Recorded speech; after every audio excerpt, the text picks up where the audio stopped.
গভীর দর্শনের কাছে যেতে পারিনি, অথচ কি গভীর আত্মীয় ছিলে। তোমার ভালোবাসায় সোঁদা মাটির গন্ধ, অন্তরের টান, গভীর শ্রদ্ধা, অনন্ত ভক্তি। তোমার পথ একার ছিল, ছিল সাধনার, জ্ঞানের, যোগের, আত্মনিয়ন্ত্রণের। তুমি পথ দেখিয়েছিলে সমাজে, নারীর মুক্তি, মাতৃভক্তিতে। পাণ্ডিত্যে, ব্যক্তিত্বে, কর্মশক্তিতে তুমি সাগর হলে।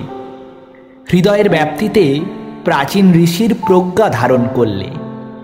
আর তো মানুষের কাছে মানুষ হয়ে দাঁড়ালে। নদীর ঢেউয়ের মতো শব্দরাশি কাব্য ছাড়িয়ে গদ্যে এলো, প্লাবন এলো ভাষায়, কথায়। অসীম আকাশে ডানা মেলল বাংলা। হ্যাঁ, সেই বাংলা আজও আছে, কিন্তু সিংহশাবকটি কোনো প্রাচীন হৃদয়ের অন্তঃপুরে ঘুমিয়ে। আমরা রহস্য খুঁজি, মাথা কুটি, এক্স রশ্মি ফেলি অন্তর্বাসে, চায়ে ফেনা তুলে কফি আস্বাদন করি, আড়ালে মোমবাতি জ্বালা দেখি। শিক্ষা থেকে মানবতার ছাল তুলে মার্কশিট বানাই। ঝঞ্ঝা বিক্ষুব্ধ সাগরে দিক শূন্য অন্ধকারের দল হাতড়াচ্ছে কম্পাস। ধ্রুবতারা কিংবা দূরতম সেই নক্ষত্রকে। কত পথ পাড়ি দিলে নদীর মতো সাগরের খোঁজ পাওয়া যায়।